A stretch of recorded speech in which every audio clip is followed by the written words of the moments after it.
حضرت مسیح موعود علیہ السلام نے فرمایا، ایمان کی جڑ بھی نماز ہے۔ بعض بے وقوف کہتے ہیں کہ خدا کو ہماری نمازوں کی کیا حاجت ہے؟ اے نادانو، خدا کو حاجت نہیں، مگر تم کو تو حاجت ہے کہ خدا تعالیٰ تمہاری طرف توجہ کرے۔ خدا کی توجہ سے بگڑے ہوئے کام سب درست ہو جاتے ہیں۔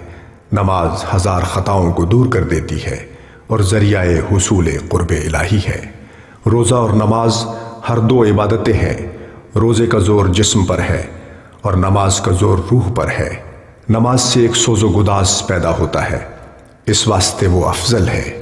روزہ سے کشوف پیدا ہوتے ہیں، مگر یہ کیفیت بعض دفعہ جوگیوں میں بھی پیدا ہو سکتی ہے، لیکن روحانی گدازش جو دعاؤں سے پیدا ہوتی ہے اس میں کوئی شامل نہیں۔